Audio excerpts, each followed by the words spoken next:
How a drunk and drive felony should be punished. Watch this video of Judge Fleischer and understand how drastically you could be charged. Thank you. Ms. Dews, I'm going to find that there's sufficient probable cause to go forward with your case. I'm ordering you now as a condition of your bond not to go to any Walmart for any reason whatsoever. If I find that you do, I will revoke your bonds, put you in jail, and no more PR bonds for you. Do you understand? Yeah. Likewise, if I find that you put any new cases, your bond will be revoked. You will go into custody, man. It says ineligible. You are not allowed to drive. You will be signing an affidavit with me today, promising you're not going to drive. Mr. Reyes, heed this warning. If I find that you drive, I can have a contempt hearing. You can be facing an additional 6 months in jail and a $500 fine every time you get into a car and drive. Do you understand? You cannot justify driving for any reason. I don't care if there's a burning building and you have to save 50 babies. Do you understand? Good morning, Ms. Dews. Ma'am, you're charged with theft. You're facing up to 6 months in jail and or a $2,000 fine. We're going to do probable cause. You have the right to remain silent. Anything you say can or will be used against you. You have the right to have an attorney present. If you cannot afford one will be appointed to you, ma'am. On March 18th, 2025, at 5:21 p.m., an officer was dispatched to a theft at Walmart with a female in custody. Upon arrival, the officer took custody of the female identified by her Texas driver's license. The officer searched the defendant before passing custody over to another officer. That officer spoke to the loss prevention officer who said he was following the defendant in the store and observed her concealing items in her purse and backpack. This was done in a blind spot of the cameras, so there were not videos. The defendant then continued shopping before checking out and paying for some items. The defendant did not pay for the items she had concealed in the bags and passed all points of sale before the loss prevention officer stopped her. The defendant admitted to stealing before turning the items back over. The total value of the items was $120.86. Thank you. Ms. Dews, I'm going to find that there's sufficient probable cause to go forward with your case. I'm ordering you now as a condition of your bond not to go to any Walmart for any reason whatsoever.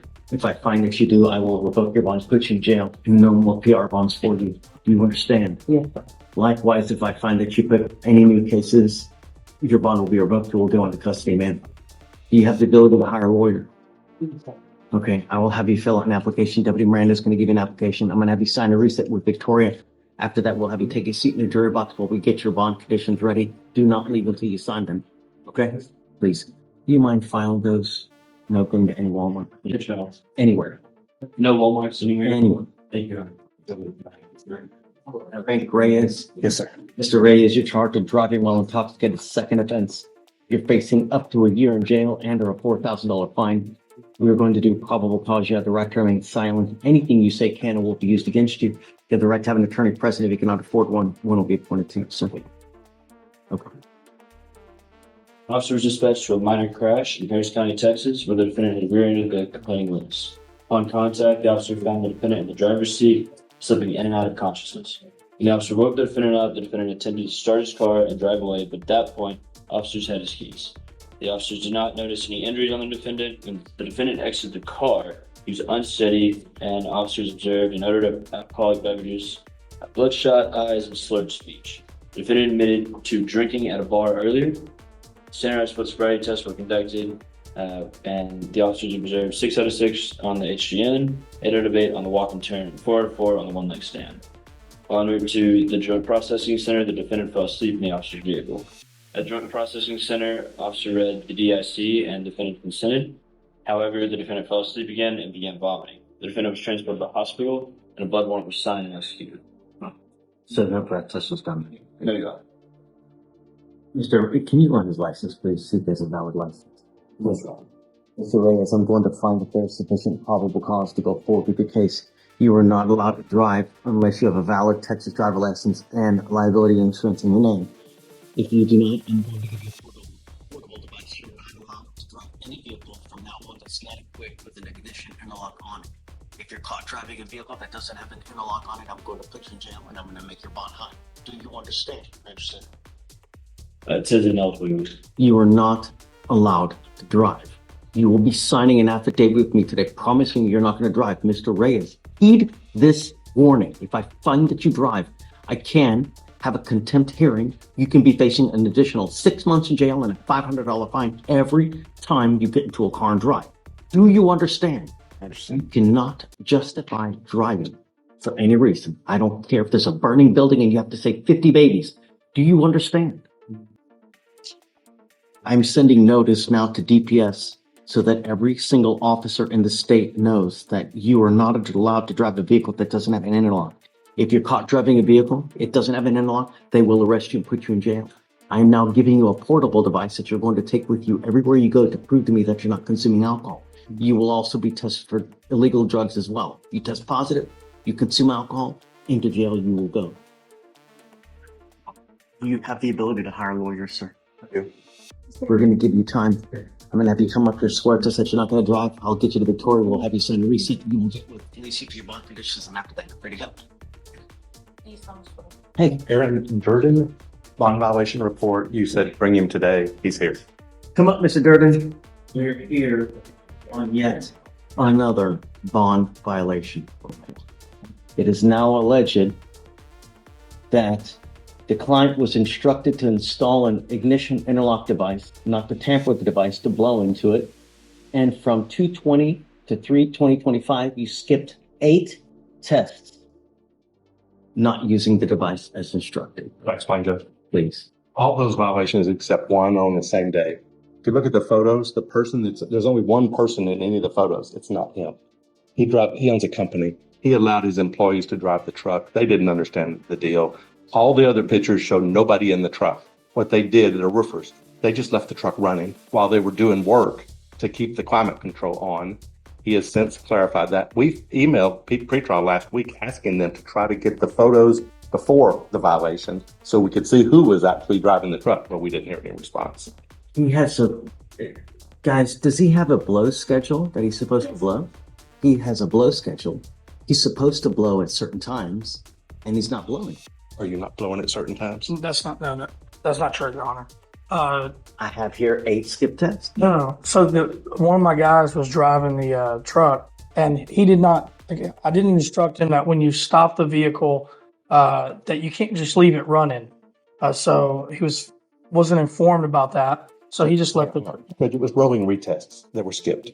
That's the allegation. Rolling retests. So somebody started the truck, got out of the truck and left it running, and it just kept saying blow, blow, blow. If you look at the times and date, they're like 5 minutes apart for 15 or 20 minutes.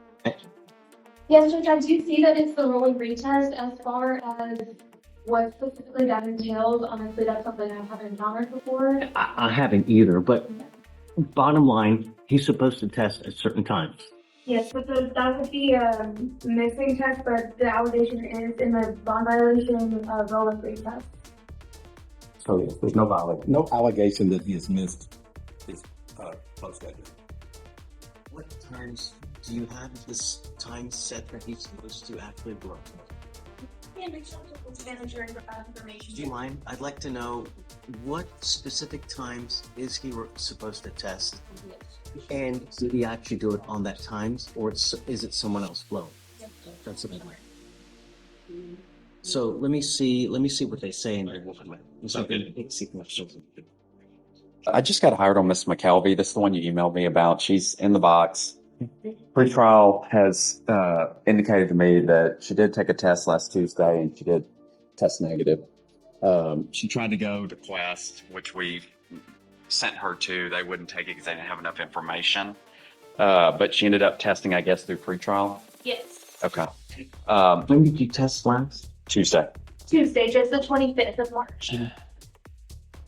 Come up, Ms. McKelvey. I'll just admonish her now. Thanks, Judge. I told her zero tolerance. I mean, she's a real sweet lady. I don't think you're going to have any issues with her in the future. No tolerance. If you miss again, it's not going to go well. All I'm asking you to do is show up when they call you to take a test. You understand? Yes, sir. So right now, nothing's going to happen today. But if it happens again where you miss a test, then I will miss your warrant. No tolerance. You understand? Yes, sir. You're not to use any alcohol. You're not to use illegal drugs. And that's how we ensure that it doesn't happen. Understand? Yes, sir. Okay. All right, Rich. May she sit in the audience? Thank you. Good morning, Your Honor. I'm fine. I don't have any big problems today. Something nice. All I need is a recess for 45 days. The prosecution and I have come to an agreement. Christian Willis. The prosecution and I have come to an agreement as to the resolution of this case. He just needs about 30 days in order to. It's nearly 200 days now. What do you think? Would they all? We offer like the PTI name. And with the unfortunately, the weapon and gun safety class and then drug and awareness class, I believe. Drug awareness class, I believe. So I'm going to give him 2 weeks to get the stuff done. 2 weeks? Yeah, it shouldn't take that long. It's a gun safety class. It's probably 2 hours. Yes. And then the other class also is just a couple hours. So we need 3 weeks instead of 2? Because I still have a balance. 3 weeks. 3 weeks. Mr. Willie. Where's Mr. Willis? Come on. This is the first time ever getting in any. Mr. Willis, he has secured you an amazing deal where if you do 2 simple classes, both of your cases will get dismissed. If you don't have them done in 3 weeks, I'm not going to take anything else. I will immediately set your case for trial. Do you understand? There's no excuse why you can't get both classes done in 3 weeks. All right, Mr. Cashin. Thank you, sir. See you. See you next time. Take care.